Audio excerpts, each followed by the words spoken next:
Hey, my friends, it's Matt. This is the 10-Minute Bible Hour podcast. We're in Matthew chapter 26, verse 57. It goes like this.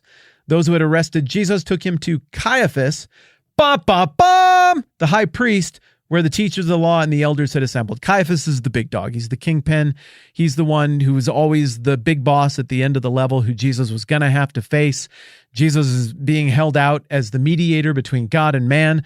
Caiaphas, he holds himself out as the mediator between God and man. It's a showdown. These two had to end up in the same room. They're about to end up in the same room, but we're in the middle of a little deep dive into what we know about Caiaphas so that we can appreciate the gravity of the moment more like the original audience was able to. So we're going to pick it up where we left off last time around and go from there.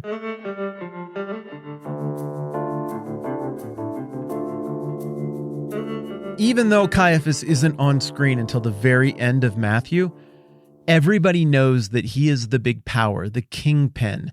He is the head, the champion, the big boss of all of the people who are opposing Jesus. All of the people who are presented as being the bad guys, they all answer to him. He's in charge of the cabal. And so the moment where his name actually gets mentioned, it doesn't have the same punch for you and me that it would have had for the original audience. It's like if you go to one of those Marvel movies. Remember when those used to be fun?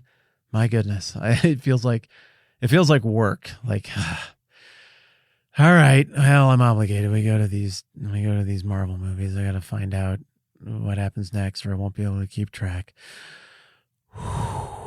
Okay, let's do it. Used to be fun. It's not so much fun anymore. But you go to the Marvel movies with somebody who reads the comic books and everything, and somebody walks out and they're wearing like a blue suit with a red hood, and you're like, oh, look, it's blue suit, red hood man. He looks blue and red, I guess. But the person next to you is like, oh my gosh, it's the silver donkey. And you're like, I don't know what that, is that good? I don't know what the silver donkey is. Can you rewind it? I wanted this guy to explain the silver donkey to me so I can get it. It hits real hard for comic book guy. It doesn't hit real hard for you. Likewise, right here, the Caiaphas thing, it's not going to hit real hard for us because we just don't know who that guy is unless you happen to be studying this era in history. But just know, this would have been like a big, dramatic reveal for the original audience. Oh, there he is.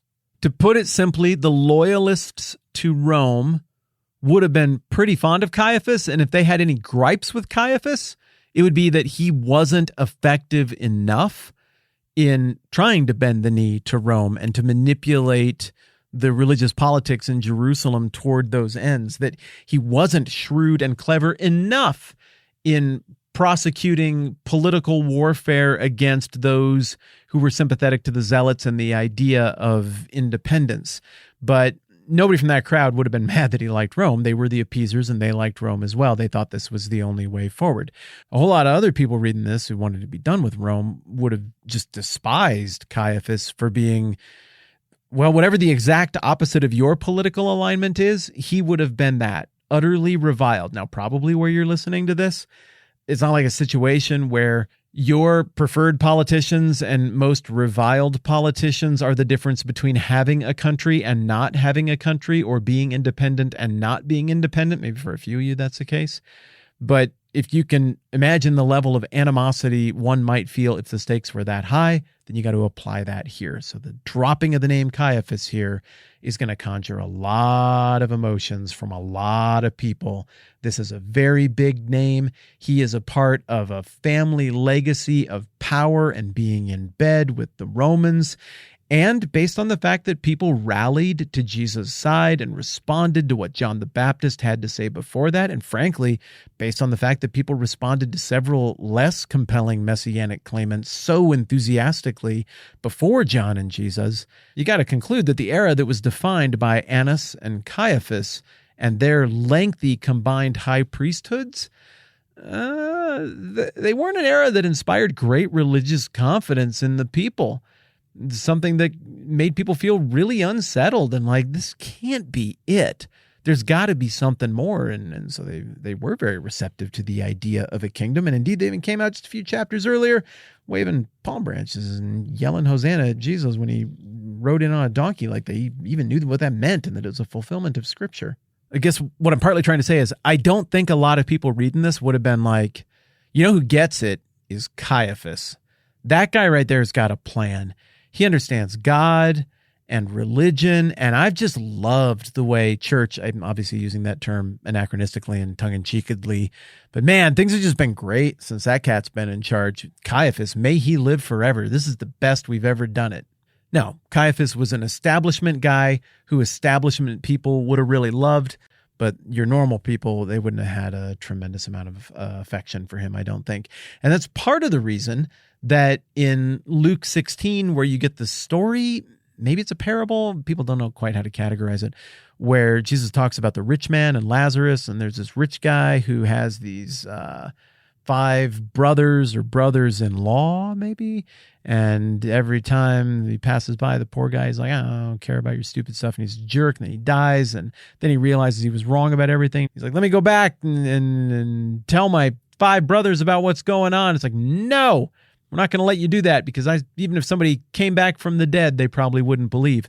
Well, if you read that in light of what we know about Caiaphas from Josephus and from the Bible, I mean, you could see how somebody might think that maybe Caiaphas, wink, wink, was supposed to be that scoundrel rich man who just didn't get it in that story of the rich man and Lazarus over there in Luke 16. For the moment here, I'm going to skip over all of this stuff in this little summary about Caiaphas that we're about to look at in Matthew 26, the stuff about the trial of Jesus and all of that. I mean, it's literally the next thing we're going to do. So put a pin in that. But Caiaphas continues to play a role on into the book of Acts, which is like the sequel to the Gospels. It's what happened after Jesus died and is resurrected and ascends into heaven. After that, Caiaphas continues to cause problems. In Acts chapter 4, John and Peter go and talk to both Caiaphas and Annas. They're in trouble for having healed somebody with busted up legs or something, and it's crazy. And then Annas and Caiaphas ask John and Peter the exact same question, or effectively the same question, that the religious leaders asked Jesus in Matthew 21. It's the question about like, hey, by what authority are you doing these things? And I've talked about this so many times because I love this story so much. But then Jesus is like, okay, I got a question for you. What about John's baptism? Where's that from? And they go huddle up and they're like, well, we can't say it's from God and we can't say it's from people. So we don't know. And Jesus is like, cool, I'm not going to answer your question either. Well, in Acts chapter 4, Annas and Caiaphas have that story rounded out at their expense as John and Peter are crazy emboldened. They'd been warned that they were going to have conversations just like this back in Matthew chapter 10 in the missional discourse. Well, yeah, you're going to go out. You're going to have some tough stuff to say. Like, don't worry, though. I got you in terms of what you're going to say.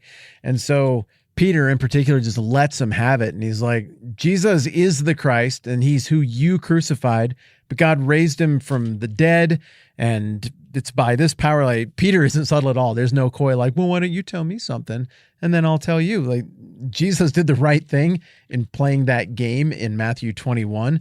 But Peter, this is a new era. This is a new time. And well, also it's Peter. And so he just thunders in there to Caiaphas and tells him off vigorously and literally lays the blame for all of the crucifixion at his feet. And then Caiaphas does the finger-wagging authority thing. He's like, you can't talk about this. And Peter and John are like, yeah, we're going to anyway. He says it right to him. I just judge for yourself what's right. Like, should we obey you or should we obey God? And we're going to go ahead and say what we've seen and what we've heard. And it's an awesome moment in the Bible. And it would have been even more cathartic for the first century version of the Marvel Comics fan guy who knows who the silver donkey is the first time he sees him, because they would have been like, whoa, it's Caiaphas, and I know everything about Caiaphas. I'm like a huge fan of this whole Bible literary universe. And whoa, it's like the end of Caiaphas' story arc, is that he got told off right there. That's amazing. It makes Peter look amazing, and it closes the book on what matters about Caiaphas for the rest of this Bible story. I mentioned last time at the beginning of our conversation about Caiaphas that he's an interesting character in terms of his relationship with history, because he's all over the Bible. We get a lot of the details that I've just told you. Those are from the Bible.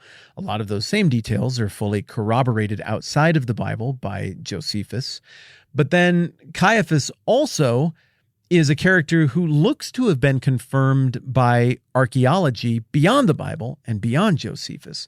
About 30 years ago, they dug up an ossuary. I don't know if it's limestone. I don't know what they carved those out of. They dug up a tomb, a casket from the first century that had a bunch of writing on it that talks about the family of Caiaphas. And there was some debate for a while, maybe people saying that it wasn't fancy enough for somebody of his standing, but other people say economically it makes perfect sense. And I think there's even been some more external corroboration since then.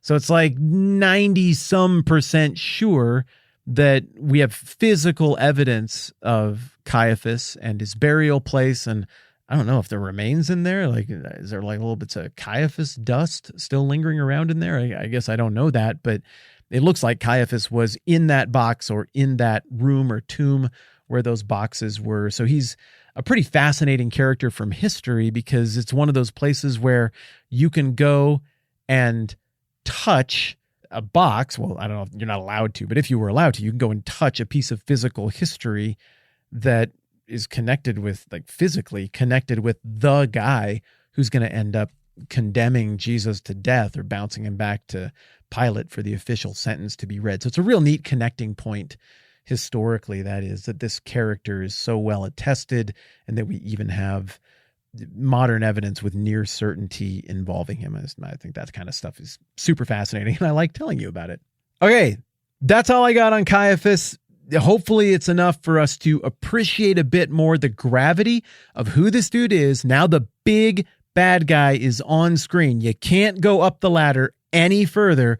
This is the kingpin, the guy in charge of everything. Now we know a little bit more about the pressures that he was facing and how the original audience might have felt or responded when they saw his name here. Surely they would have known this is the showdown. Something gotta give. What's going to go down? We'll talk about that more next time around. Hey, huge thanks to everybody who supports this program at patreon.com/the TMBH podcast. You don't have to, but you do. And it's why we get to do this together. So thank you a ton. For those of you who do not support the podcast at patreon.com/the TMBH podcast, that's cool. And I'm just glad that you're here and we get to do this stuff. It's a lot to ask. And even if a small minority of people who listen support in some way, it really does make this thing go. So thanks, everybody. Just glad that we're here. Thanks for being willing to do historical deep dives with me. I love this stuff. All right. I'm Matt. This is the 10-Minute Bible Hour podcast. Let's do this again soon.